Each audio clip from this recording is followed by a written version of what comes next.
রাখে, যাতে আপনার যা করা উচিত ছিল তা আপনি ভুলে যান। আর এটাই আসল বিনোদন। বিনোদন হচ্ছে মূলত সময়ের অপচয়। আপনি সেই সময়টা আপনি এর চেয়ে গুরুত্বপূর্ণ কিছুতে ব্যয় করতে পারতেন, কিন্তু আপনি বিনোদনের মধ্যে ডুবে থেকে সেই সময়টা হারিয়ে ফেলেছেন। এটাই হচ্ছে লাহন। কিন্তু ইলহা শব্দটি দিয়ে বোঝায় ভ্রান্ত হওয়া, কোনো কিছু থেকে দূরে সরে যাওয়া। এখানে এই ক্রিয়া ব্যবহৃত হওয়া থেকেই বোঝা যায় যে বিষয়টি আপনাকে ভ্রান্ত করেছে তা কম গুরুত্বপূর্ণ, আর আপনি যা থেকে দূরে সরে গেছেন সেটা ছিল বেশি গুরুত্বপূর্ণ। এটা শব্দের অন্তর্নিহিত অর্থ। এখন এই একইভাবে কোরআনের বহু জায়গায় এমনটি ব্যবহৃত হয়েছে। যেমন সূরা মুনাফিকুনে আল্লাহ আমাদের হুঁশিয়ারি দিয়েছেন এই বলে, ইয়া আইয়ুহাল্লাযীনা আমানু লা তুলহিকুম, একই ক্রিয়া। এখানে ফেলে নাহি ব্যবহৃত হয়েছে। এটা বর্তমান কালের শব্দ। আমওয়ালুকুম ওয়া আওলাদুকুম আন যিকরিল্লাহ, তোমাদের ধন সম্পদ ও সন্তান সন্ততি যেন তোমাদেরকে আল্লাহর স্মরণ থেকে উদাসীন না করে। তাহলে আল্লাহ এখানে আমাদের জন্য একটি গুরুত্বপূর্ণ পয়েন্ট তুলে ধরেছেন। আল্লাহকে এমনভাবে স্মরণ করতে হবে যেন আপনার সম্পদ ও সন্তান আপনার কাছে তার চেয়ে কম গুরুত্ব পায়। এগুলো আপনাকে আল্লাহর স্মরণ থেকে ভুলিয়ে দেয়। অর্থাৎ আমাদের সম্পদ ও সন্তান পেয়েও যেন আমরা আল্লাহর কথা স্মরণ করি। এই শিক্ষাটি আমরা এই সূরায় পাই। আপনার কাছে যা আছে তা যেন আপনাকে আল্লাহর স্মরণ থেকে না ভুলিয়ে দেয়, বরং তা যেন আপনাকে আরও আল্লাহর কথা স্মরণ করিয়ে দেয়। মূলত এই শিক্ষাটি আমরা এই সূরায় পাই। এই সূরার শুরুতেই আমাদের প্রতি একটা অভিযোগ করা হয়েছে যে আমরা বিভ্রান্ত, আমাদের যেদিকে মনোযোগ দেওয়ার কথা সেদিকে দিচ্ছি না। আর এই সূরার শেষে একটি অনন্য শিক্ষা দেওয়া হয়েছে, তা হলো যেগুলোতে আমরা বিভ্রান্ত হচ্ছি সেগুলোতে আমাদের স্মরণ হওয়ার কথা ছিল, স্মরণ হওয়ার কথা ছিল। এই সূরায় আমাদের এই মনোভাবের প্রতি নতুন করে দৃষ্টি আকর্ষণ করা হয়েছে। তাহলে আলহাকুম, এটা আপনাকে বিভ্রান্ত করছে। এখানে এটা হচ্ছে উদ্দেশ্য, এটা আপনাকে বিভ্রান্ত করছে। এটা বলতে কোনটা? এখানে ক্রিয়ার বিশেষ্য কোনটা? এখানে ফাইল কোনটা? আত-তাকাসুর হচ্ছে এর পরবর্তী শব্দ। তাহলে আল্লাহ এখানে বলছেন না যে এটা তোমাকে বিভ্রান্ত করছেন, তিনি বলছেন আত-তাকাসুর এর অর্থ এখন আমি বলিনি, তোমাকে বিভ্রান্ত করছে, এটা তোমাকে ভুলিয়ে দিয়েছে। আরবি ভাষায় তাকাসুর শব্দটি এসেছে কাসরা থেকে। কাসরা মানে অনেক, কাসির মানে বহু। কাসির অর্থ বহু, তাই না? কাসরা দিয়ে আধিক্য বোঝায়। তাফাউল থেকে তাকাসুর, এটা দিয়ে তিনটি জিনিস বোঝায় না, আসলে চারটি জিনিস। পুরো আয়াতের অর্থ বলার আগে আমরা এই চারটি জিনিসের অর্থ জানব ইনশাআল্লাহ তাআলা। তাকাসুরের প্রথম অর্থ হচ্ছে অনেক কিছু পাওয়ার লোভ। কাসির অর্থ অনেক, আর তাকাসুর মানে অনেক কিছু পাওয়ার লোভ। তাহলে প্রথম অর্থ হচ্ছে অনেক কিছু পাওয়ার লোভ তোমাকে বিভ্রান্ত করেছে। এটা হচ্ছে প্রথম অর্থ, অনেক কিছু পাওয়ার লোভ তোমাকে বিভ্রান্ত করছে। আপনি সবসময় ভাবেন আমার তো যথেষ্ট নেই, আমার আরও দরকার, আমার কেবল ভাড়া বাসা আছে, কিন্তু আমার নিজের একটা বাসা দরকার। আমার একটা পুরাতন গাড়ি আছে, আমার একটা নতুন গাড়ি দরকার। আমার কেবল এইটুকু সঞ্চয় আছে, আমার আরও বেশি সঞ্চয় দরকার। আমার কেবল একটা ব্যবসা আছে, আমার আরও একটা ব্যবসা শুরু করা উচিত। আমার কেবল এইটুকু আছে, আমার আরও বেশি দরকার। সবসময় আপনি অনেক অনেক বেশি পাওয়ার আশা করেন।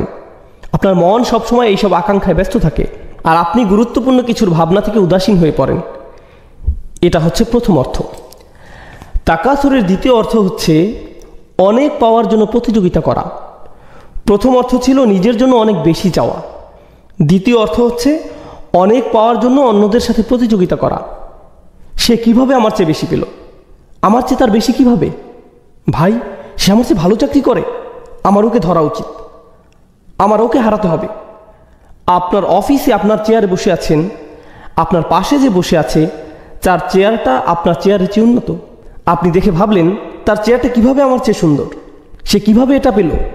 এটা খুবই সামান্য জিনিস, কিন্তু আপনি এভাবেই ভাবেন। তার হয়তো একটা সুন্দর মাউস আছে, তার মাউস প্যাডটা ঝকঝকে, তার টেবিলের পাশে সুন্দর জানালা আছে, আমার এখানে তো জানালা নেই। এটা হতে পারে খুবই সামান্য কোনো বিষয়, খুব ক্ষুদ্র পরিসরে। একজনের চাকরি হয়তো বিল্ডিং পরিষ্কার করা, তার ঝাড়ুটা হয়তো পরিষ্কার। আরেকজন দেখে ভাবলো, ভাই রে, তার ঝাড়ুটা আমার চেয়ে সুন্দর। আপনি অন্যের সাথে সবসময় নিজের তুলনা করেন, সবসময় নিজের গাড়ির সাথে অন্যের গাড়ির তুলনা করেন, আপনার বাড়ির সাথে অন্যের বাড়ির, আপনার জামা কাপড়ের সাথে অন্যের জামা কাপড়ের, আপনার সম্পদের সাথে অন্যের সম্পদের তুলনা করেন। আর এটা আপনাকে বিভ্রান্ত করছে। প্রথম বিষয়টি ছিল আপনি নিজে অনেক কিছু চান। দ্বিতীয় বিষয়টি হচ্ছে আপনি সব সময় অন্যের সাথে নিজেকে তুলনা করেন। অন্যের সাথে নিজের তুলনা করার এই মনোভাবটি সবসময় আপনাকে ব্যস্ত রাখে। বলে রাখি, এই মনোভাবটি সামাজিক আচার অনুষ্ঠানেও প্রকাশ পায়। তাদের বিয়ে এরকম ছিল, তাহলে আমাদের বিয়ে কেমন হবে? আমাদের পরিবারের বিয়েটা তাদের চেয়েও জাঁকজমক হতে হবে। তারা এই হল ভাড়া নিয়েছে, আমরা এর চেয়েও দামি হল ভাড়া করব। এত এত ভাড়া দিয়ে তাদের বিশাল অঙ্কের ঋণ হয়েছে, আমরা এর চেয়ে বেশি খরচ করে তার চেয়ে বিশাল অঙ্কের ঋণ মাথায় নেব। তাই না? মূল বিষয়টা হচ্ছে এই প্রতিযোগিতা সব সময় এমন হয়, এটা সব সময় হয়। আর হ্যাঁ, এটা তো অমুসলিমদের মধ্যেও হয়ে থাকে। এটা তো শুধু মুসলিমদের মধ্যেই হয় অবশ্যই তা নয়। আল্লাহ এখানে সমগ্র মানুষের সাথে কথা বলছেন। কে প্রমোশন পেতে চায়? ভাই, তার প্রমোশন না হোক, আর যদি তার হয় তাহলে তার হলো কেন? আমার কেন হলো না? যখন অন্য একজনের প্রমোশন হয় তার মানে এই না যে আপনি কম পাবেন, এরপরেও আপনার বাসায় খাবার থাকবে। কিন্তু এটা মানুষের প্রকৃতিগত স্বভাব। এমনকি এটা বাচ্চাদের মধ্যেও হয়ে থাকে, বাচ্চাদের মধ্যেও হয়ে থাকে। মনে করেন আপনার 2টি বাচ্চা আছে, এদের একজনের খাতায় তার শিক্ষক স্টার দিয়েছেন আর অন্যজনের খাতায় স্টার দেননি। তিনি হয়তো অন্য কারো খাতায় দিয়েছেন। আপনি হয়তো বাচ্চাদের নিয়ে গাড়ি করে বাসায় ফিরছেন, সে বলল আমি একটা স্টার পেয়েছি। অন্যজন হতাশ হলো, আমি কিছুই পাইনি। এখানে লক্ষ্য করার বিষয় হলো, সে স্টার পাক বা না পাক, প্রথম শিশুটি কি এতে কষ্ট পেয়েছে? পায়নি। কিন্তু ইতোমধ্যেই তার মধ্যে কি দেখা যাচ্ছে?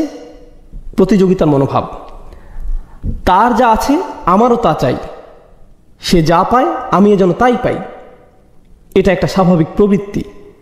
তাই আল্লাহ আজ্জা জাল্লা এই আয়াতে এই মনোভাবটির প্রতি ইঙ্গিত করেছেন।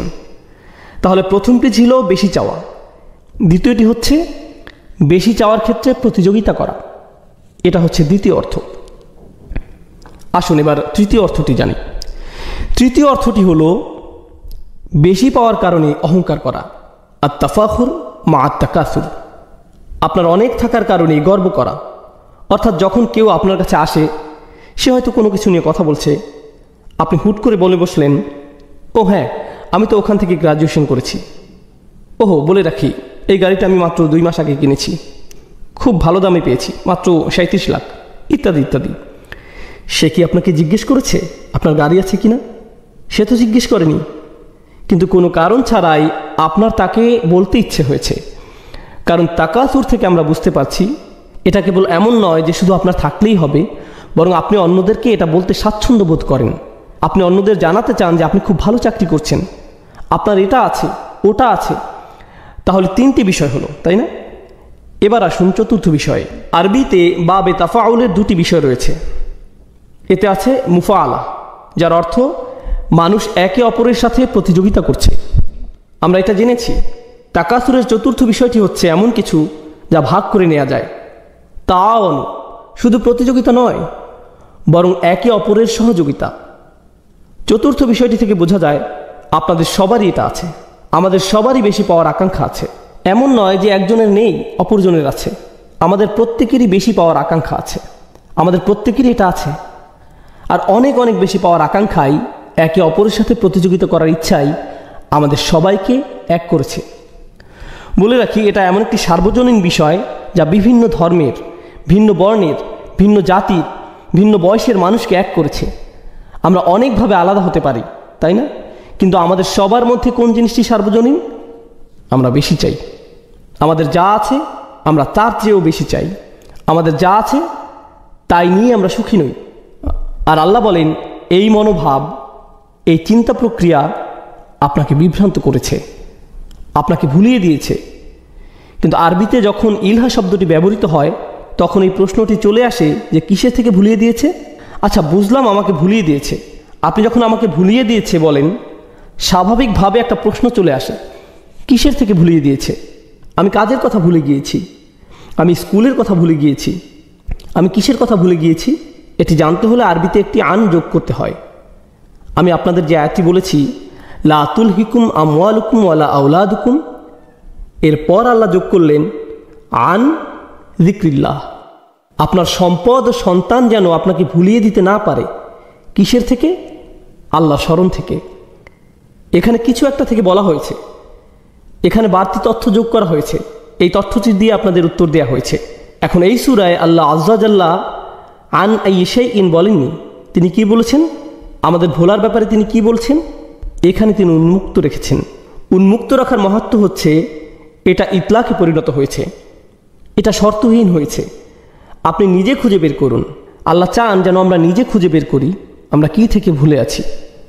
কিছু আলেম মন্তব্য করেছেন, প্রথমত আমরা সত্য থেকে ভুলে আছি, যে আমাদের সত্যের পথে ডাকছে, আমরা তার প্রতি উদাসীন আছি।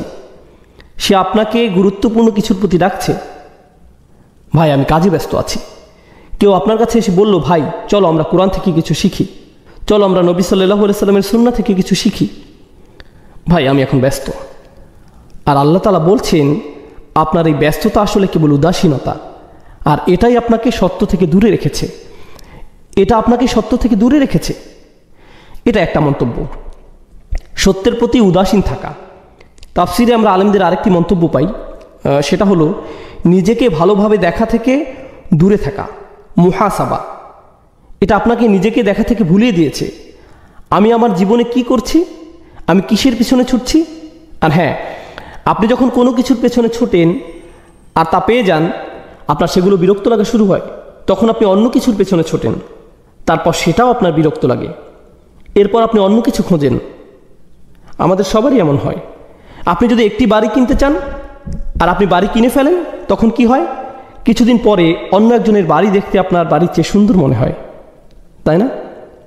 এটা বিরক্ত লাগতে শুরু করে, আপনি পুনরায় সাজান। কিছুদিন পর আবার বিরক্ত লাগা শুরু করে। যখন আপনার সন্তান খুব করে একটা ভিডিও গেমের আবদার করে, আপনি সেটা কিনে দেন। তারা সেটা কয়দিন খেলে, কিছুদিন যায়, তারা গেমে জিতে যায়, শেষ। তারা বিরক্ত হয়ে পড়ে। নতুন কোনো মুভি আসলো। অনেক দিন আগে আমি তখন নিউ ইয়র্কে ছিলাম, আমি এমনটি বলেছিলাম, স্টার ওয়ার বা এরকম কোনো মুভি হবে। এর আগেরটা সম্ভবত 70-এর দশকে বের হয়েছিল, এরপরে তার সিকুয়েল বের হলো। জানি না এখন এমন হয় কি না। নিউ ইয়র্কের রাস্তায় বিশাল হুলস্থুল লেগে গিয়েছিল। কেবলমাত্র একটি হলে সেটা রিলিজ পেয়েছিল, আর সেটার লাইন এত লম্বা ছিল যে হজের জন্য পাসপোর্টের লাইনের চেয়েও সেটা কয়েক গুণ বড় ছিল। অসংখ্য মানুষ এই মুভি দেখার জন্য লাইনে দাঁড়িয়েছিল। সারা রাত তারা দাঁড়িয়ে যেন কিয়াম করছে, যেন সেই মুভিটা দেখতে পারে। তারা সেই মুভির জন্য সব কিছু ছেড়ে লাইনে দাঁড়িয়েছিল। কেউ কেউ তো মনে হচ্ছিল যেন ইসলামের পোশাক পরা ছিল। তারা স্টার ওয়ার্সের বিভিন্ন জামা কাপড় পরে, মুখে ছবি এঁকে, হই হুল্লোড় করে লাইনে দাঁড়িয়েছিল, যেন তারা মুভিটা দেখতে পারে। তারা তখন অন্য কিছুই চায়নি। আপনি যদি তখন সেই মুহূর্তে তাদেরকে কোনো কিছু নিয়ে বলেন, আপনি যদি বলেন আপনি কি এই কাজটা করবেন বা অন্য কিছু করবেন, না না না না, আমি এখন লাইনে দাঁড়াবো। যখন তাদের মুভি দেখা শেষ হয়, বের হয়ে তারা কি বলে, এর চেয়েও ভালো হতে পারত, না অতটা ভালো ছিল না, স্পেশাল ইফেক্টগুলো কিছুটা রংচঙে ছিল, এটা সেটা। ভাই আপনি এটা এত বেশি করে চেয়েছিলেন, আর কি হলো? আপনি বিভ্রান্ত হয়েছেন। আপনি ভেবেছেন এটা আপনাকে সুখী করবে, আর এজন্যই আপনি এটা করেছেন। আর যখন আপনি এটা শেষ করলেন, আপনি কি সুখী হয়েছেন? না, আপনি তখন অন্য কিছু নিয়ে পড়ে গিয়েছেন।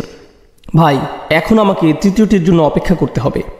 এখন আপনি পরবর্তীটার জন্য অপেক্ষা করছেন, তাহলে আপনি নিজেকে বিভ্রান্ত করেই যাচ্ছেন। আপনি একটু থেমে নিজেকে জিজ্ঞেস করছেন না, ভাই আমি তো কখনোই তৃপ্ত হচ্ছি না। যখনই আমি কিছু পেয়ে যাই, তারপর আমার অন্য কিছু দরকার হয়। আমি কখনোই তৃপ্ত হই না, আমার প্রয়োজন ফুরায় না। তাহলে এটা আপনাকে আপনার নিজের দিকে তাকানো থেকেও দূরে রাখে। এটা আপনাকে আপনার জীবনের উদ্দেশ্যের প্রতি তাকানো থেকে দূরে রাখে। এই বিভ্রান্তি, এই চাহিদা, এই প্রতিযোগিতা আপনাকে এই প্রশ্ন থেকে দূরে রাখে যে আমি কেন এই পৃথিবীতে এলাম। এখানে আমার কাজ কি শুধু একটা কিছুর পেছনে ছোটা, এরপর অন্য কিছুর পেছনে ছোটা, তারপর আরেকটা কিছুর প্রতি ছোটা, তারপর কবরে চলে যাওয়া? এইগুলোই। এই জন্যই কি আমি এখানে এসেছি? এই জন্যই কি আমাকে এখানে পাঠানো হয়েছে?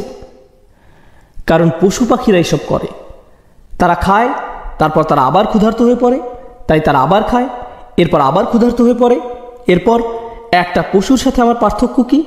যদি এজন্যই আমি এখানে এসে থাকি, তাহলে একটা পশুর সাথে আমার পার্থক্য কী রইল? কিন্তু আপনি এই প্রতিযোগিতায় এতই ব্যস্ত হয়ে পড়েছেন যে আপনি নিজেকে এই প্রশ্নটি করার সময়টাও পান না।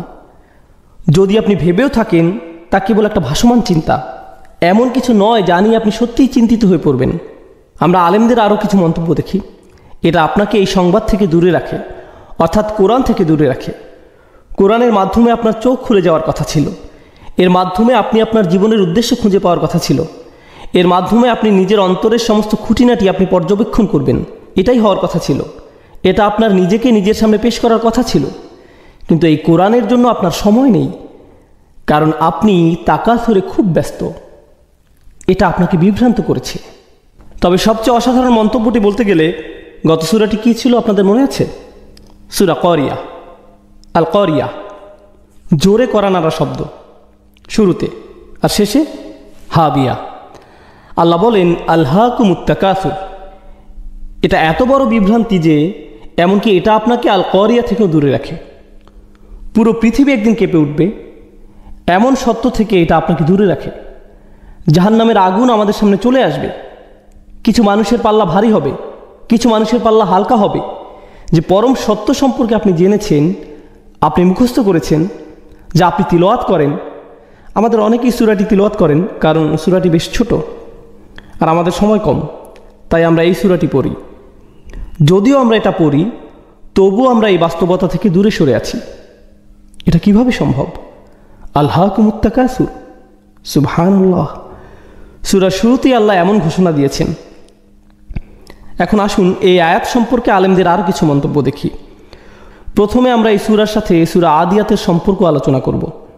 আপনাদের মনে আছে সূরা আদিয়াতে আমরা দুনিয়ার প্রতি আমাদের মনোভাব নিয়ে পড়েছিলাম? এই সূরাতেও তাই। ওই সূরাটিতে আল্লাহ বলেন ইন্নাল ইনসানা লিরাব্বিহি লাকানুদ, নিশ্চয়ই মানুষ তার রবের প্রতি বড়ই অকৃতজ্ঞ। ওয়া ইন্নাহু আলা যালিকা লাশাহিদ, আর নিশ্চয়ই সে এই বিষয়ে সাক্ষী। ওয়া ইন্নাহু লিহুব্বিল খায়রি লাশাদীদ, আর নিশ্চয়ই সে ধন সম্পদের প্রতি খুবই আসক্ত। দুনিয়ার সব কিছু খুবই আকর্ষণীয়। এখন আল্লাহ এখানে বলছেন এসবের প্রতি তোমার ভালোবাসা অনেক বেশি। তিনি আগের সূরায় এমনটি বলেছিলেন। এই সূরায় তিনি কি বলছেন? তিনি বলছেন এসবের প্রতি তোমার ভালোবাসা এতটাই গভীর যে এগুলো তোমাকে ভুলিয়ে দিচ্ছে। তাহলে এখানে তিনি পরবর্তী অবস্থার কথা বলছেন, সেটা কি? এটা আপনাকে ভুলিয়ে দেয়। এই দুইটি প্রত্যক্ষ সম্পর্কযুক্ত। জামাকশারি মন্তব্য করেছেন ইদা শাগালাত, অর্থাৎ এই চাওয়ার আশা তোমাকে ব্যস্ত রাখে। শুধুমাত্র আপনার মনেই নয়, বরং আপনার আচরণেও এটা আপনাকে ব্যস্ত রাখে। তিনি কাফিরদের এভাবে সংজ্ঞায়িত করেছেন আর তাবারি ফিল কাসরা আর তাবাহি বিহা, নিজের অনেক আছে, এটা মানুষকে দেখিয়ে বেড়ানো, সেই সাথে এটা দেখিয়ে গর্ব অনুভব করা। যেমন কেউ বলল আমাদের অনেক কিছু আছে, এটা শুনে অন্যজন বলল না আমাদের তার চেয়েও বেশি আছে।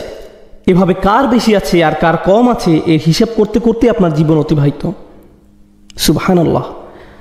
শাওকানি রহমাহুল্লাহ তাকাসুর নিয়ে মন্তব্য করেছেন তারা একে অপরকে কার কি বেশি আছে সেটা দেখিয়ে বেড়ায়। খুবই গুরুত্বপূর্ণ কথা বলেছেন। তিনি বলেছেন এখানে বিভ্রান্তি বলতে টাকা পয়সা অথবা সন্তান সন্ততিকে বোঝানো হতে পারে। আল্লাহ যে বিভ্রান্তির কথা বলেছেন তা হলো সম্পদ আর সন্তান। তিনি কেন এমনটি বললেন? আরেকটি জায়গায় ইলহা কিভাবে ব্যবহৃত হয়েছে? আল্লাহ বলেন লা তুলহিকুম আমওয়ালুকুম ওয়ালা আওলাদুকুম। বিভ্রান্তি বলতে কোরআনের সম্পদ ও সন্তানকে বোঝানো হয়েছে, এটা এক জায়গায় এসেছে। অন্য জায়গায় আমরা তাকাসুরের বর্ণনা পাই। সূরা হাদীদে আল্লাহ বলছেন আতাকাসুরুন ফিল আমওয়ালি ওয়াল আওলাদ। তাহলে আয়াতের প্রথম শব্দ ইলার সাথে আমরা আমওয়াল ও আওলাদ এই দুটি শব্দ পাই। দ্বিতীয় শব্দ তাকাসুরের সাথেও আমরা আমওয়াল ও আওলাদ পাই। আমরা এই উভয় ক্ষেত্রেই পাই। তাহলে সম্পদ ও সন্তান উভয়ই আমরা বেশি চাই। কিন্তু আমরা দেখছি যে আমাদের জীবনের আসল উদ্দেশ্যের দৃষ্টিকোণ থেকে এই দুইটি আমাদের জন্য বিভ্রান্তি। এগুলো হতে পারে বড় বিভ্রান্তির কারণ। তাকাসুর ফিল আওলাদ, এটা নিয়ে ছোট একটা সন্দেহ নিরসন করা প্রয়োজন। সন্তানের ক্ষেত্রে বেশি যাওয়ার ব্যাপারে এটা দিয়ে কয়েকটি বিষয় বোঝায়। এটা কেবলমাত্র বেশি সন্তান নেওয়াকে বোঝায় না। বেশি বলতে অনেক সন্তান থাকাকেই শুধু বোঝায় না। আমরা এমন একটি সময়ে আছি যখন মানুষ চিন্তা করে যে বেশি সন্তান নেওয়া অর্থনীতির পক্ষে ক্ষতিকর, তাই না? এমনকি কিছু দেশ তো আছে যাদের এমন নিয়ম রয়েছে যে আপনি নির্দিষ্ট সংখ্যক সন্তানের বেশি নিতে পারবেন না। তারা আল্লাহর হুকুমের সাথে খেলতে গিয়ে নিজেরাই উল্টো ধরা খায়। কেন তারা বেশি সন্তান নিতে আপত্তি জানিয়েছে? তারা বেশি সন্তান নিতে চায়নি কারণ তাদের সেই সামর্থ্য নেই, তাদের অর্থনীতির সেই সামর্থ্য নেই। এখন কি হচ্ছে? যেমন চায়নার কথাই ধরুন, এখন সেখানে নতুন অর্থনৈতিক বিপর্যয় সৃষ্টি হয়েছে। আমাদের দেশের অবকাঠামোগত চাহিদা মেটানোর জন্য যথেষ্ট জনবল নেই, কারণ আমরা জনসংখ্যা বাড়তে দেইনি। তাই সেখানে এখন নতুন ধরনের অর্থনৈতিক বিপর্যয় দেখা যাচ্ছে, জনসংখ্যা রোধ করে, যেটা তারা নিজেরাই সৃষ্টি করেছে। সুবহানাল্লাহ। তাহলে এখানে উভয়টিই এসেছে আল্লাহর হুকুম অমান্য করার কারণে। যাই হোক, এর দ্বিতীয় অর্থটি হলো, যখন আল্লাহ বলেন তাকাসুর ফিল আওলাদ, এটা দিয়ে বোঝায় আপনি আপনার সন্তানের জন্য বেশি চান, অর্থাৎ আমার অন্যদের চেয়ে বেশি পেতে হবে। এই প্রতিযোগিতা আপনার সন্তানের মধ্য দিয়ে প্রকাশ পায়। আপনি বলেন আমার সন্তান যেন অন্য সন্তানদের চেয়ে বেশি পায়, আমার ছেলে যেন দলে সুযোগ পায়। অন্য একজন সুযোগ পেল, কেন সে সুযোগ পেল? আমার ছেলে পরীক্ষায় বি পেয়েছে, কেন সে বি পেল? আমি শিক্ষকের নামে অভিযোগ দেব। তার সন্তান কিভাবে এ প্লাস পেল? তার ছেলে আমার ছেলের উপরে কিভাবে? আপনার ছেলে বি পেয়েছে তার নিজের কারণে, এর সাথে তার ছেলের কোনো সম্পর্ক নেই। কিন্তু আপনি সব সময় আপনার সাথে অন্যের তুলনা করতে থাকেন, সব সময় তুলনা করেন। এটা শুধু আপনার ছোট মানসিকতার পরিচয় নয়, আপনার সন্তানের উপরও এর প্রভাব পড়ে। তাহলে আল্লাহ তাআলা বলেন, আচ্ছা আল্লাহ কি বলছেন সেটা জানার আগে আমরা আরও কিছু মন্তব্য করে নিই। ইবনে আব্বাস রাদিয়াল্লাহু তাআলা আনহু বলেন, এই আয়াতের খুবই চমৎকার একটি পাঠ। তিনি শুরুতে একটি অতিরিক্ত হামজা দিয়ে পড়তেন, আলহাকুমুত তাকাসুর অথবা আলহাকুমুত তাকাসুর। এটা দিয়ে কি বোঝায় জানেন? অনেক চাওয়ার এই প্রতিযোগিতায় বেশি বেশি পাওয়ার চাহিদা কি তোমাকে ব্যস্ত রাখে? আসলে তিনি এটিকে একটি প্রশ্নের মতো করে পড়তেন। তিনি এই আয়াতটিকে একটি প্রশ্ন হিসেবে পড়তেন। অনেক সময় এমন হয়, যখন আপনি কাউকে তিরস্কার করেন, আপনি তার দিকে প্রশ্ন ছুড়ে দেন, আমি কি তোমাকে এটা করতে বলেছি? তুমি এমন একটি কাজ করলে। আপনি কিন্তু বলেন না যে তুমি এটা করেছ, আপনি বলেন তুমি এমন কাজ করেছ, তুমি কি আমাকে বলবে যে তুমি এটা কেন করলে, কিভাবে করলে? আপনি এইভাবে প্রশ্ন ছুড়ে দেন, যেন এটা একটা জাজার, মানে কাউকে তিরস্কার করা, কাউকে ভর্ৎসনা করা। ইবনে আব্বাস রাদিয়াল্লাহু তাআলা আনহু আয়াতটিকে এভাবে পড়তেন। আবু মুসলিমের মন্তব্যটি আমরা আগে পড়েছি। তার মন্তব্যটি মূলত ছিল এমন যে এটা মানুষের মধ্যে ভাগ করে নেওয়া যায়। তাহলে আমরা এটা জানি ইনশাআল্লাহ তাআলা। প্রথম আয়াতের ব্যাপারে আমরা সর্বশেষ কোরআনের আরেকটি জায়গায় দেখব, যেটা আছে সূরা কাহফে। আলহাকুমুত তাকাসুরের একটি সুন্দর ব্যাখ্যা। আপনারা তো দুই কৃষকের গল্প জানেন, যাদের একজনের ছিল একটি ছোট বাগান, অন্যজনের ছিল তার চেয়ে বেশ বড় একটি বাগান। সে কিভাবে তাকাসুর প্রকাশ করলো?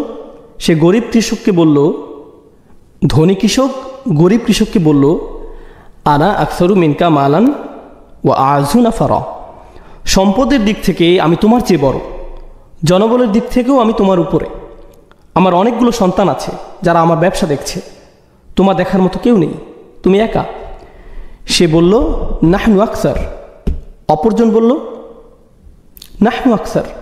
অর্থাৎ এখানে সে মূলত অপরজনকে তাকাসুর দেখাচ্ছে। এখানে কিছু বিষয় আছে।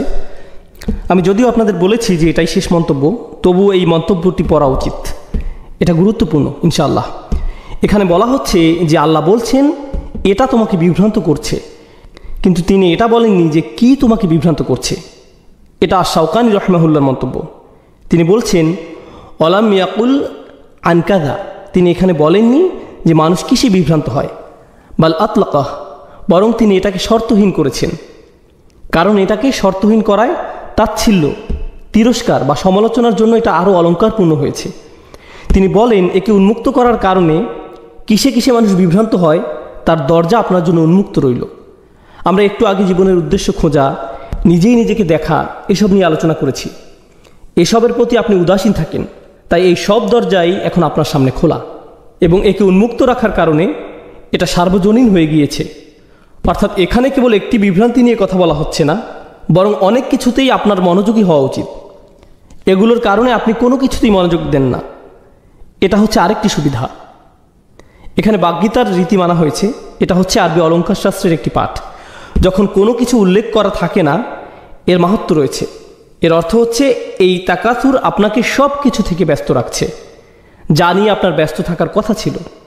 তথাপি মিনাত তাআতিল্লাহ, আল্লাহর আনুগত্য থেকে শুরু করে ওয়াল আমালিল আখিরাহ, আখিরাতের জন্য প্রস্তুতি নেওয়া পর্যন্ত এগুলো নিয়ে আপনার ব্যস্ত থাকার কথা ছিল, কিন্তু এটা আপনাকে এই সব থেকে দূরে সরিয়ে রেখেছে। এই ছিল প্রথম আয়াতের ব্যাপারে সর্বশেষ মন্তব্য। আল্লাহ বলেন হাত্তা যুরতুমুল মাকাবির। যারা মানে কারোর সাথে দেখা করা, জিয়ারা মানে কারোর সাথে দেখা করা। উর্দুতে আমরা বলি জিয়ারত করনা, এরকম কাছাকাছি শব্দ, কারোর সাথে দেখা করা। কিন্তু প্রাচীন আরবি ভাষায় এর আরেকটি অর্থ আছে, সেটা হলো কারোর সাথে দেখা করা ও তাকে জড়িয়ে ধরা, বুকে বুক মিলানো, একেও জিয়ারা বলা হয়ে থাকে। আপনি কেবলমাত্র কারোর সাথে দেখাই করেন না, আপনি তাকে জড়িয়েও ধরেন। আর আল্লাহ এখানে বলে রাখি, আপনি যখন কারোর সাথে দেখা করেন সেটা কি স্থায়ী না অস্থায়ী? এটা অস্থায়ী, আপনি একটু পরেই চলে যাবেন। এখানে এই অর্থটিও আছে, মানে আপনি কারোর সাথে দেখা করতে গিয়েছেন, আপনি দেখা করেছেন, এরপর আপনি চলে গিয়েছেন। আল্লাহ এখানে বলেছেন হাত্তা যুরতুমুল মাকাবির, যতক্ষণ পর্যন্ত আপনি কবরের সাথে দেখা করছেন বা সাক্ষাৎ করছেন। আক্ষরিক অর্থে বললে যতক্ষণ না আপনি কবরের সাথে সাক্ষাৎ করছেন। যখন আপনি কারোর সাথে দেখা করেন, আপনি তার জন্য প্রস্তুতি রাখেন, আপনি প্রস্তুতি নিয়ে দেখা করেন। আপনার ভালো লাগুক বা না লাগুক, আপনার তার সাথে দেখা করতেই হবে। আর এখানে আপনি কার সাথে দেখা করছেন? আপনার কবরের সাথে। এখানে জিয়ারা শব্দটির সাথে মাকাবির ব্যবহার করার কারণে আমরা একটা জিনিস বুঝতে পারছি যে আমরা কবরে চিরকাল থাকবো না। কেননা জিয়ারা বলতে অস্থায়ী বোঝায়। আল্লাহ জিয়ারা শব্দটির সাথে জান্নাত বা জাহান্নাম ব্যবহার করেননি, তিনি ব্যবহার করেছেন মাকাবির, কবরের সাথে। আপনি যদি আরেকটি সূরায় দেখেন, দুনিয়ার প্রতি মনোভাব নিয়ে অপর আরেকটি সূরা কি? সূরা আদিয়াত। আফালা ইয়ালামু ইযা বু'সিরা মা ফিল কুবুর, তবে কি সে জানে না যে কবরে যা আছে তা কখন উত্থিত হবে? এখানে কুবুর শব্দটি ব্যবহৃত হয়েছে, আর এই সূরায় মাকাবির শব্দটি এসেছে। মাকাবির শব্দটি জিয়ারা শব্দের সাথে উপযুক্ত, কারণ জিয়ারা একটি স্থানে করা হয়ে থাকে। আর মাকাবির শব্দটি মাকবারা শব্দের বহুবচন। আরবি ভাষায় কোনো বিশেষ্য পদ মা দিয়ে শুরু হলে একে বলা হয় জরফে মাকান। এটা দিয়ে কোনো স্থান নির্দেশ করা হয়, যেমন মসজিদ বা মাতার বিমানবন্দর, বা মাকআদ বসার জায়গা, মাজলিস এটাও বসার জায়গা, সমাগম। তাহলে বোঝা যাচ্ছে শুরুতে মা থাকলে সেটা দিয়ে কোনো জায়গা বোঝায়, এটাই জরফে মাকান। আর সাক্ষাৎ কোনো একটা জায়গায় হয়ে থাকে, তাই কবরের কথা বোঝাতে এর সাথে এখানে জায়গার বর্ণনা এসেছে। মানে এটা একটা কবরস্থান। আপনি যখন কিছু পাওয়ার ধান্দায় থাকেন, কোথায় আপনার খুব একটা যাওয়া হয় না? কবরস্থানে। সেখানে আপনার জন্য তেমন কিছু নেই। কবরস্থানে আপনার দুনিয়াবি কিছু পাওয়ার নেই। আপনি শপিং মলে যান, চাকরিতে যান, আত্মীয়ের বাসায় যান, আপনার বসের কাছে যান, আপনি সবখানে যান, কিন্তু কোথায় যান না? আপনি কবরস্থানে যান না। আমার নিজের উপর একটা উদাহরণ মনে পড়ছে। এটা ছিল নিউ ইয়র্কে। তখন আমি নিউ ইয়র্ক থাকতাম, আমি থাকতাম কুইন্সে, আর আমার কলেজ ছিল ম্যানহাটনে। তো আমরা এলাই হয়ে যেতাম। সেখানে ছিল একটা বিশাল কবরস্থান, মেইন রোডের পাশেই। এই কবরস্থানটা আমি মনে হয় টানা 10 বছর দেখেছি, কিন্তু কোনো দিনই যাইনি। আর শুধুমাত্র কেবল আমি নই, প্রতিদিন হাজার হাজার মানুষের পাশ দিয়ে যায়, কেউই কখনো সেখানে যায় না। কেবল যায় কখন? যখন তাদের মৃত্যু হয়, যখন তাদের সেখানে রাখা হয়। সুবহানাল্লাহ। তাহলে এটা হচ্ছে আয়াতের একটি অর্থ, কিন্তু অপর অর্থটিও খুবই গুরুত্ববহ। আমরা এখানে সাবাবুন নুজুম দেখতে পাই। আপনারা জানেন যে কিছু আয়াতের ঐতিহাসিক প্রেক্ষাপট থাকে, আর ওই সময়ের অর্থ কী ছিল? যেহেতু আলেমদের মতে তৎকালীন সময়ে কিছু গোত্র ছিল যারা সবসময় অন্য গোত্রগুলোকে তুচ্ছ করত। তোমাদের চেয়ে আমাদের বেশি মানুষ আছে, তোমাদের চেয়ে আমাদের বেশি অস্ত্র আছে, আমাদের যারা মারা গিয়েছে তারা তোমাদের মৃতদের চেয়ে সেরা। তারা কবরস্থানে যেত আর বলতো আমাদের গোত্রে ইনি ছিলেন আর ইনি এটা এটা করেছেন। তোমাদের গোত্রে কি কেউ কখনো এমন করেছেন? তারা এভাবে কবরে গিয়ে একে অপরের সাথে প্রতিযোগিতা করত। তারা বলতো তোমাদের কি এমন কেউ ছিল? এখনকার সময় আমরা বলি আমাদের ইতিহাসে ইনি ছিলেন, অমুক ছিল, তমুক ছিল। ইতিহাসের নায়কদের নিয়ে গর্ব করা। তারা যেভাবে সত্যি সত্যি কবরস্থানে গিয়ে কবর দেখিয়ে এভাবে বলতো এনার মতো তোমাদের কেউ আছে, অমুকের মতো, তমুকের মতো। ভালোভাবে চিন্তা করে দেখলে বর্তমান সময়ে আমরা আমাদের ইতিহাসের নায়কদের নিয়ে এসব বলি। মুসলিমরা সালাউদ্দিনের কথা বলে কিংবা সাহাবাদের কথা বলে। আমরা আমাদের ইতিহাসের নায়কদের নিয়ে গর্ব করি। এনাদের মতো কে আছে? আমি কি বলছি বুঝতে পারছেন? এখন সমস্যা হচ্ছে, আল্লাহ এখানে যে পয়েন্টটি তুলে ধরেছেন, প্রথমত হাত্তা জুরতুমুল মাকাবির, অর্থ হাত্তা ইয়াতিয়াকুমুল মাওতা ফাকুবিরতুম, আপনার মৃত্যু চলে এলো, আপনাকে কবরে নেওয়া হলো, আপনার নিজের কবরে যাওয়ার আগ পর্যন্ত আপনি বেশি পাওয়ার লোভ করেই যাচ্ছেন। কিন্তু এর অন্য অর্থটি হচ্ছে আপনি কবরস্থানে যেতেন, আর যখন কবরস্থানে যেতেন কী হওয়ার কথা ছিল? আপনার মনে পড়ার কথা ছিল যে আপনি কোথায় যাচ্ছেন, কিন্তু আপনি কবরস্থানেই যাচ্ছেন একে অপরকে দেখিয়ে তুচ্ছ করার উদ্দেশ্যে, যেখানে এই কবরস্থানে যাওয়াই আপনার জীবনের উদ্দেশ্য বোঝার জন্য সবচেয়ে সহজ রাস্তা হবার কথা ছিল।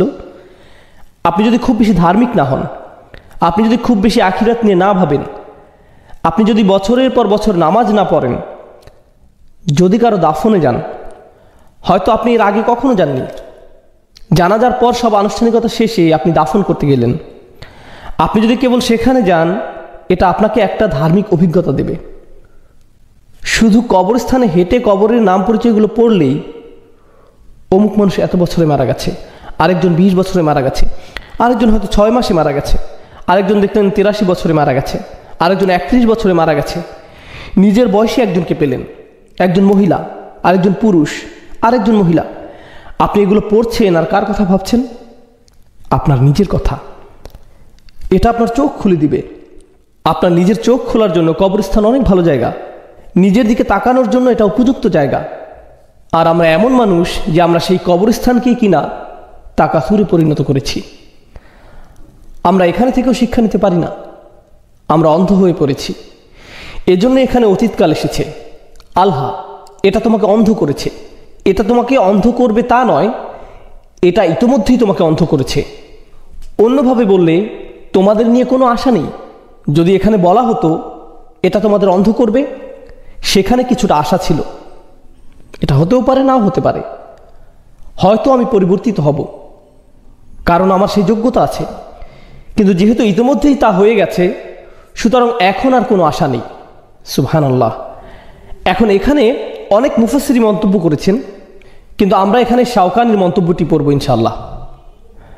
এখানে তিনি বলেছেন, তারা সেই সব কবরস্থানগুলোতে যেত, ফায়াকুলুনা হাযা কবর ফুলান ওয়া হাযা কবর ফুলান ইফতাখিরুনা বিযালিক। তারা বলতো এটা অমুক মহান মানুষের কবর, এটা তমুক মহান মানুষের কবর। তারা এটা বলে গর্ব করত। কাল্লা সাউফা তা'লামুন সুম্মা কাল্লা সাউফা তা'লামুন, একই আয়াত, পার্থক্য কি? শুরুতে সুম্মা আছে। সরল অনুবাদ হচ্ছে কাল্লা। প্রথমে কাল্লা শব্দটি দেখি। কাল্লা বিমানা হাক্কা। কাল্লা অর্থ অবশ্যই। শব্দগতভাবে কাল্লা অর্থ কোনো মতেই না, কোনোভাবেই না, কোনোভাবেই না। অর্থাৎ আপনার এই অন্ধত্ব চিরকাল থাকবে না, অবশ্যই থাকবে না। শীঘ্রই আপনি জেগে উঠবেন। আর যখন আপনি জেগে উঠবেন, আপনি নিজে থেকেই বলবেন, আমি কি করেছি, আমি কিভাবে এতটা অন্ধ হয়ে গিয়েছি।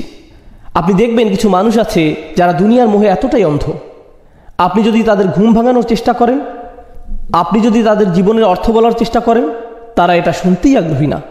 আপনি মনে মনে ভাবেন, ভাই এই লোকটি কোনোদিন সত্য উপলব্ধি করবে না, একে নিয়ে কোনো আশা নেই, এই লোকটি কোনোদিনই বুঝবে না। আল্লাহ তাদের উদ্দেশ্যে বলেন, কাল্লা, না, একদিন সময় আসবে, অবশ্যই তারা শুনবে, কোনো অন্ধত্ব থাকবে না। আর এটা কিন্তু কবরে যাওয়ার পর, তাদের দাফনের পর। তাহলে কাল্লা সাউফা তা'লামুন প্রথম আয়াত, খুব তাড়াতাড়ি তুমি বুঝতে পারবে। সা তা'লামুন অর্থ শীঘ্রই তুমি বুঝতে পারবে। সাউফা তা'লামুন খুব শীঘ্রই তুমি এটা বুঝতে পারবে। মানে হচ্ছে তোমার মৃত্যু খুবই কাছে। এটা শুধু কাছে নয়, বরং খুবই কাছে। যখনই তোমার মৃত্যু আসবে তুমি বুঝতে পারবে। আলী রাদিয়াল্লাহু তাআলা আনহু বলেন, আন-নাসু নিয়াম, মানুষ ঘুমাচ্ছে। তিনি বলেন মানুষ ঘুমাচ্ছে, আর যখন তারা মৃত্যুবরণ করবে তারা জেগে উঠবে, মরার পরই তারা জেগে উঠবে। এই আয়াতটি সম্পর্কে তিনি এমন মন্তব্য করেছেন রাদিয়াল্লাহু আনহু। তাহলে আমরা দেখতে পাচ্ছি কাল্লা সাউফা তা'লামুন, শীঘ্রই তুমি বুঝতে পারবে। কখন বুঝতে পারবে? আপনি বুঝতে পারবেন যখন আপনি কবরে যাবেন, ভাই আমার কি করা উচিত ছিল, আমার কি নিয়ে ব্যস্ত থাকা উচিত ছিল, আপনি খুব শীঘ্রই বুঝতে পারবেন যখন আপনি কবরে যাবেন আর প্রশ্ন শুরু হয়ে যাবে। আপনি বুঝতে পারবেন যে আপনি কতটা অন্ধত্বে ডুবেছিলেন। এটা হচ্ছে প্রথমটি। এরপর আল্লাহ বলেন, সুম্মা কাল্লা সাউফা তা'লামুন, অতঃপর আবার সুম্মা কাল্লা সাউফা তা'লামুন। কয়েকজন আলেম মন্তব্য করেছেন এই আয়াতটি শুধুমাত্র গুরুত্ব দেওয়ার জন্য ব্যবহৃত হয়নি। প্রথম আয়াতটি কবরে প্রশ্নের মুখোমুখি হওয়ার কথা বোঝাচ্ছে। তখন আপনি বুঝতে পারবেন আপনি কতটা ভয়ঙ্কর পরিস্থিতির মধ্যে ছিলেন।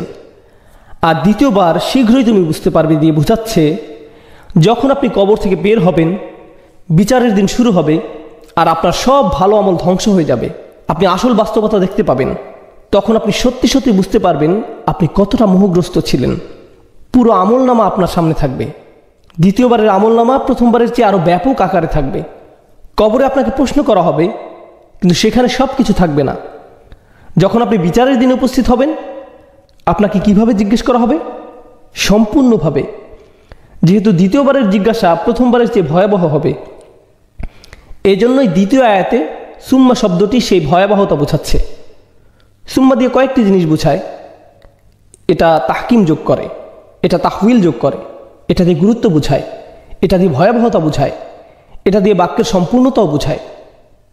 তাহলে আল্লাহ আজ্জা জাল্লা বলছেন, কাল্লা সাউফা তা'লামুন সুম্মা কাল্লা সাউফা তা'লামুন।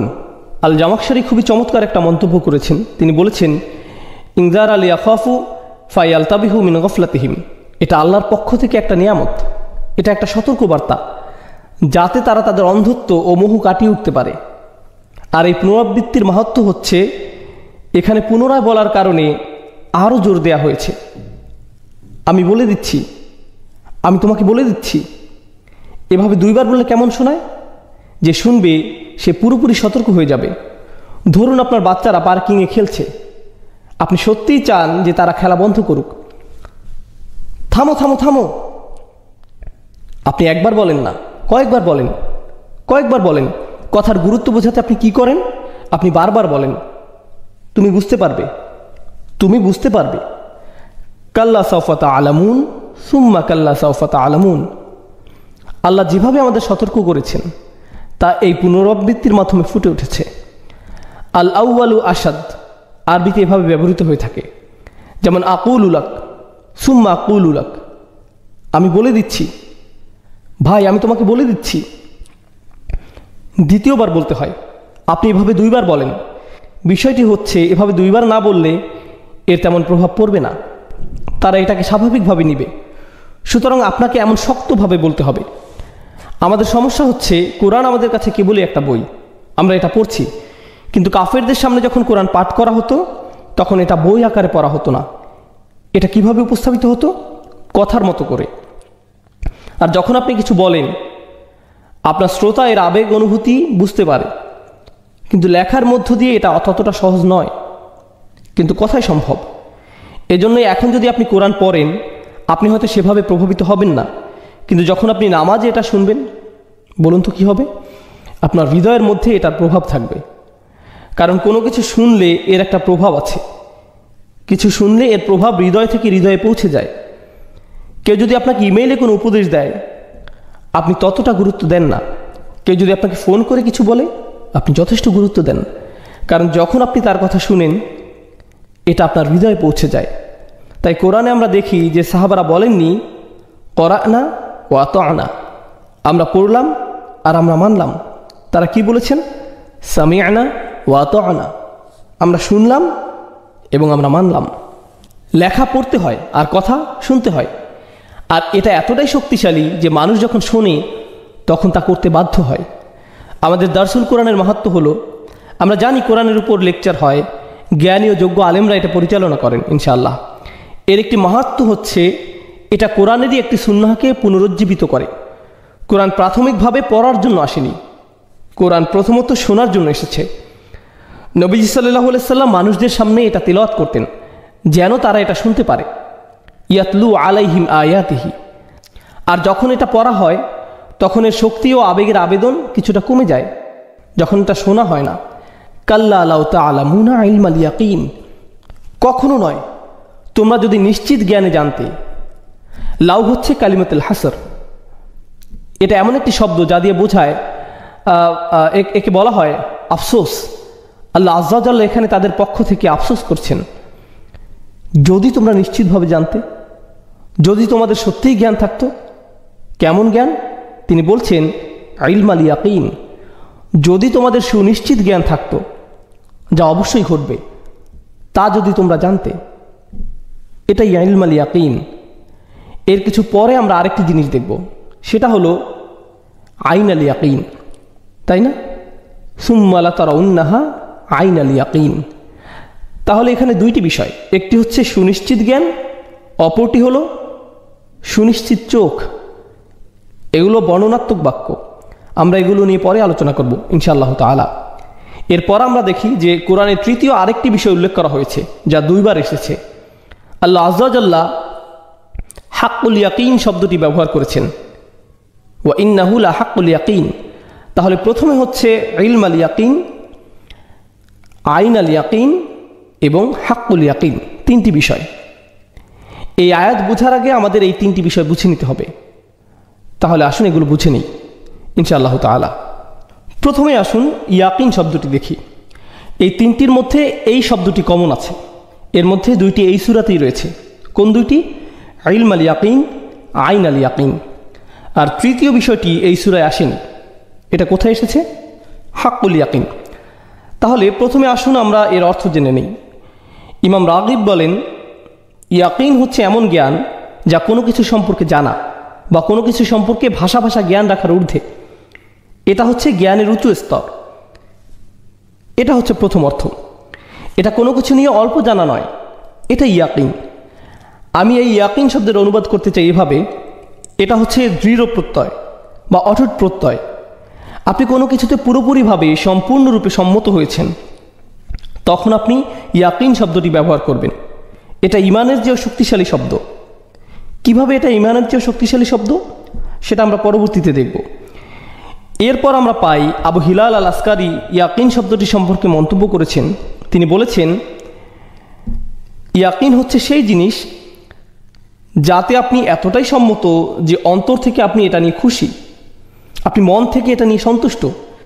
যেমন ধরুন, কেউ হয়তো বলল যে পরকাল বলতে কিছু আছে, আপনি বললেন আমার মনে হয় এটা সত্যি হতে পারে, হ্যাঁ থাকার সম্ভাবনা আছে, আচ্ছা আমার এটা নিয়ে কোনো সমস্যা নেই। এটা ইয়াকিন নয়, এটা কোনো মতে মেনে নেয়া। কিন্তু আপনি যখন জানেন যে এটা অবশ্যই আছে, অবশ্যই আছে, গতকাল যেমন ছিল তেমন, আপনি আমার সামনে বসে আছেন, এটা যেভাবে জানেন সেভাবে আখিরাতে বিশ্বাস করেন, তখন এটা ইয়াকিনে পরিণত হয়। আপনি অন্তরে এটা সাধারণভাবে বিশ্বাস করেন না, বরং অটুটভাবে বিশ্বাস করেন। এটাই হচ্ছে ইয়াকিনের প্রথম অর্থ। দ্বিতীয়ত ওয়ানাহজুস সাদর বিমা আমালিহি, আসলে এটা দ্বিতীয় অর্থ। প্রথমটি ছিল সুকুনুন নফস, যার মানে আপনি এটা নিয়ে দ্বিতীয়বার ভাববেন না, এটা নিয়ে আপনি পুনরায় চিন্তা করেন না, এটা আপনি এ ব্যাপারে নিশ্চিত, আপনার কাছে এটাই সত্যিকার বাস্তবতা। আপনি এটা নিয়ে দৃঢ় প্রতিজ্ঞ, যা নিয়ে আপনি দ্বিতীয়বার ভাবেন না। তাহলে এই হচ্ছে এর দুইটি মর্মার্থ। একটি হচ্ছে আপনি এটা নিয়ে দ্বিতীয়বার ভাববেন না, আর দ্বিতীয়ত আপনি এই বাস্তবতা নিয়ে পুরোপুরি সন্তুষ্ট।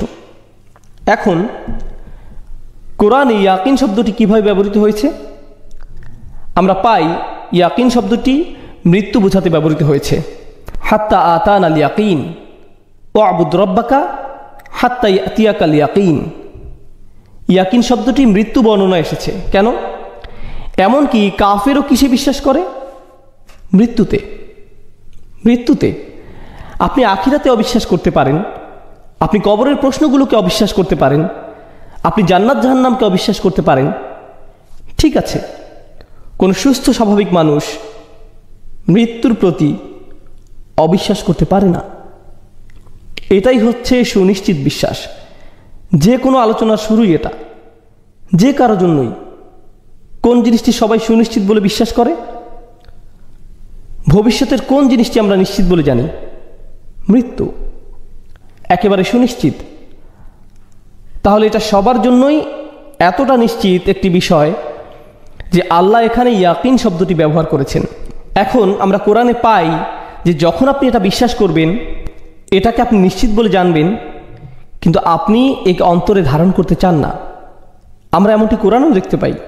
আল্লাহ বলেন, যখন আপনি তাদেরকে শেষ সময়ের কথা বলেন, তারা বলে আচ্ছা, আমরা এটা নিয়ে ভেবেছি, শুধুমাত্র ভেবেছি, এর বেশি কিছু নয়। সময়ের কথা বলেন, তারা বলে আচ্ছা, আমরা এটা নিয়ে ভেবেছি, শুধুমাত্র ভেবেছি, আমার মনে হয় এটা হলেও হতে পারে, কিন্তু আমরা পুরোপুরি নিশ্চিত নই।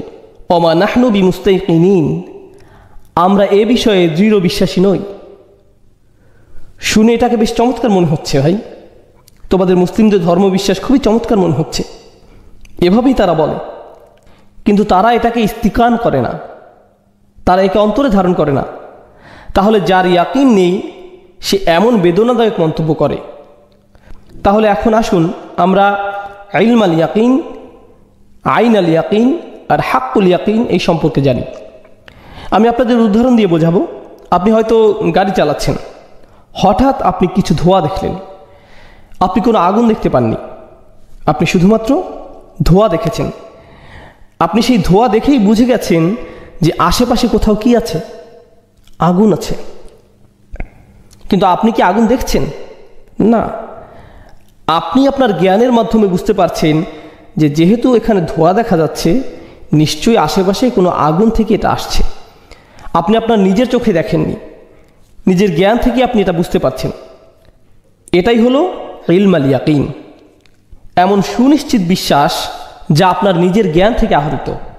আপনার এটা নিজের চোখে দেখতে হবে না, আপনার নিজের জ্ঞান থেকে আপনি বুঝতে পারবেন এখানে কি হচ্ছে। কোনো কিছু সম্পর্কে নিশ্চিত হবার জন্য এটা খুবই কার্যকর একটা পন্থা। আপনি ধোঁয়া দেখেছেন, অবশ্যই কোথাও আগুন লেগেছে। আপনি হয়তো ভেজা মাটি দেখেছেন, আপনি বাড়ির বাইরে বের হলেন, বের হয়ে দেখলেন পুরো পার্কিং লটটা ভিজে গেছে বা পুরো উঠোনটা ভেজা, তার মানে অবশ্যই বৃষ্টি হয়েছে। আমি যখন ঘুমাচ্ছিলাম তখন হয়তো বৃষ্টি হয়েছে।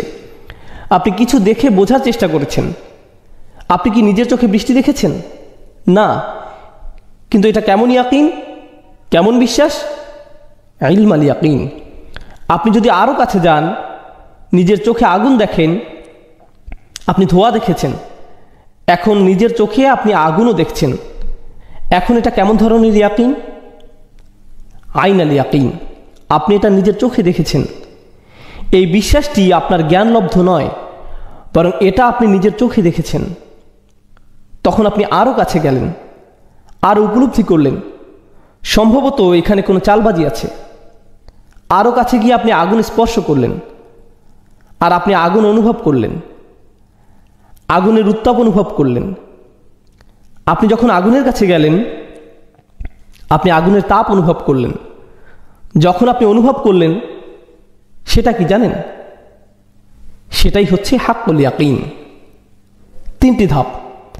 এর সত্যিকার অবস্থাটি আপনি পুরোপুরি উপলব্ধি করেছেন, আর এটাই হচ্ছে হাক্কুল ইয়াকিন। এই দুনিয়াতে আল্লাহ আমাদের জন্য 2টি বিষয় রেখেছেন। তিনি আমাদেরকে ইলম আল ইয়াকিন দিয়েছেন, তিনি নিজেই দিয়েছেন। আখিরাতের জন্য ইলম আল ইয়াকিন, এটা গেল প্রথম। তিনি কিভাবে ইলম আল ইয়াকিন দিয়েছেন? আপনি তার সৃষ্টি দেখেছেন, যেভাবে আপনি ধোঁয়া দেখেছেন। ধোঁয়া তো এসেছে কোনো আগুন থেকে, তাই না?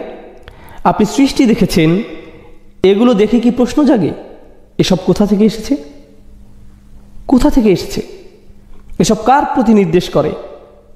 আল্লাহ। আপনি কি নিজের চোখে আল্লাহকে দেখেছেন? আইন আল ইয়াকিন? না, আপনি তাকে দেখেননি, কিন্তু আপনার ইলম আল ইয়াকিন আছে, সুনিশ্চিত জ্ঞান। অবশ্যই এই কথা, এই কোরআন, এই বইয়ের নির্ভুলতা আপনি দেখছেন। এটা কিভাবে কোনো মানুষের রচিত হতে পারে? এটা কেমন ধরনের জ্ঞান? আপনি এ থেকে কেমন জ্ঞান অর্জন করেন? সুনিশ্চিত জ্ঞান। এটি ছিল প্রথমটি।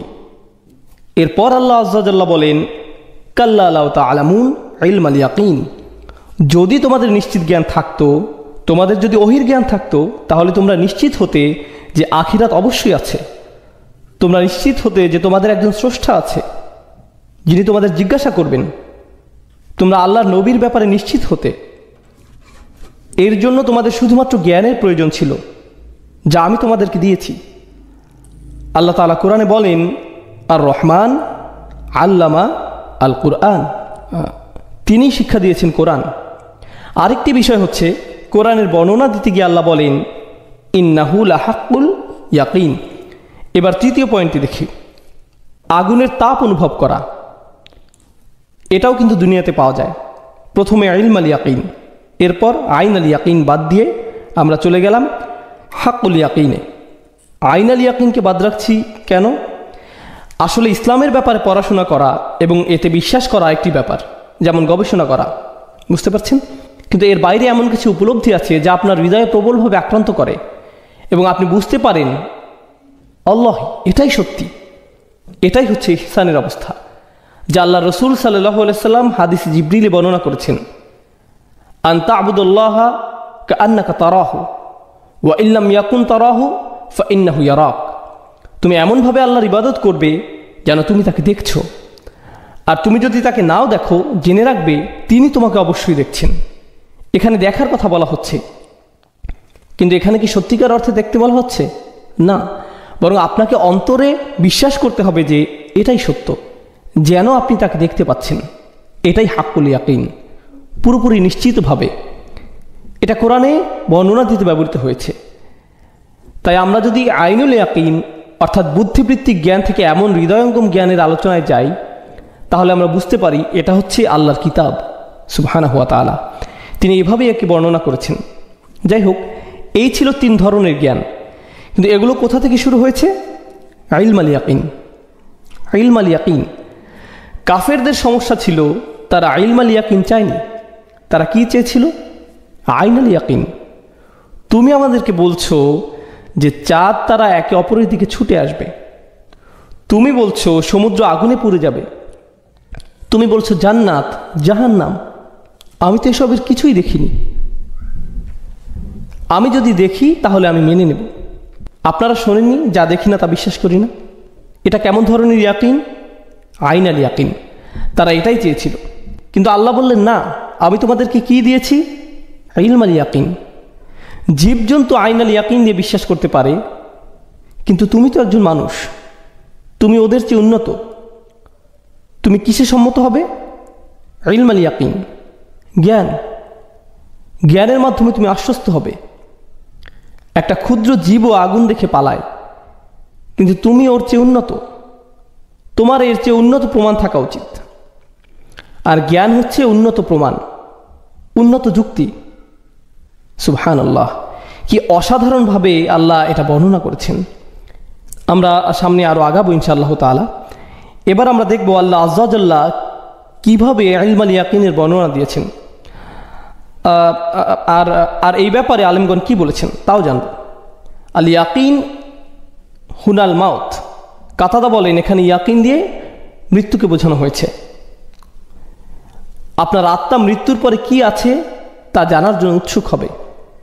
আরেকটা ব্যাপার হচ্ছে, যারা আখিরাতে বিশ্বাস করে না, এমনকি তারাও মৃত্যুর পর বাঁচতে চায়। কিভাবে জানেন? আমি কিভাবে এ ব্যাপারে নিশ্চিত হলাম? আপনি দেখবেন যারা বুদ্ধিজীবী, দার্শনিক, কোটি কোটি টাকার মালিক, যারা ধর্মে বিশ্বাস করে না, তারা মনে করে ধর্ম হচ্ছে বোকাদের জন্য। তারা এমনটাই বিশ্বাস করে। তারা কোটি কোটি টাকার মালিক, যখন তাদের মৃত্যুর সময় হয় তারা কি করে বলুন তো? তারা তাদের সহায় সম্পত্তি, কোটি কোটি টাকার সম্পদ ইউনিভার্সিটিতে দান করে দেয়। এই দেশে এমনটাই দেখা যায়। শুধু এখানেই না, বিশ্বের বিভিন্ন জায়গায় তারা বিশাল অঙ্কের টাকা দান করে, কিন্তু যখন তারা তরুণ ছিল তখন দেয় না। তারা কখন দিয়েছে? যখন তাদের মৃত্যুর সময় হয়েছে। তখন কোনো মেডিকেল কলেজের নাম হয় তাদের নামে, অমুক অমুক মেডিকেল কলেজ, অমুক অমুক আর্কিটেকচার কলেজ। তারা মারা যাচ্ছে আর কি আশা করছে? অন্তত আমার নামটা বেঁচে থাকুক, আমার নামে অন্তত একটা স্মৃতিস্তম্ভ হোক, আমার ধারা বজায় থাকুক। আপনি যদি আখিরাতে বিশ্বাস নাও করেন, আল্লাহ মানুষের অন্তরে এমন বাসনা দিয়ে দিয়েছেন যেন মৃত্যুর পরেও সে বেঁচে থাকতে পারে। আপনি যদি এই সত্যটি মানতে না চান, দেখবেন এটা খুব অদ্ভুতভাবে বের হয়ে আসবে। ধরুন একটা নাম ফলক, আপনি এইটুকুই আখিরাতে চেয়েছিলেন, আমি তো জান্নাত পাবো না, অন্তত আমার নামে একটা নাম ফলক থাকুক, এইটুকুই আখিরাতে চেয়েছিলেন। তারা এইটুকুই পায়, অর্থাৎ কিছুটা হলেও তার চাই। এই চাওয়া কোত্থেকে এসেছে?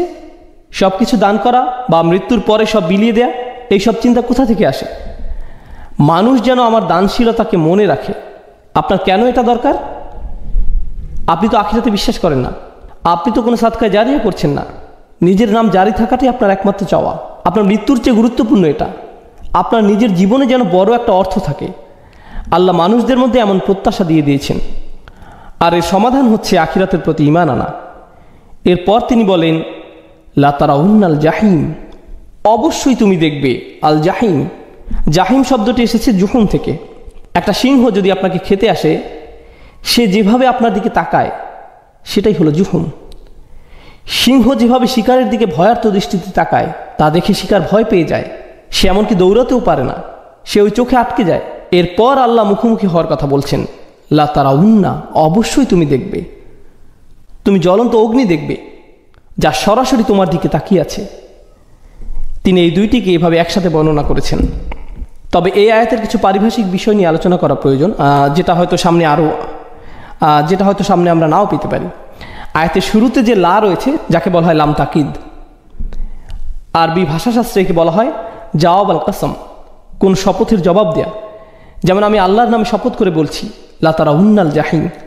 সুতরাং আপনি যদি বলেন লা, সেখানে একটি শপথ ধরে নেওয়া হয়েছে, যদিও তা এখানে উল্লেখ করা হয়নি।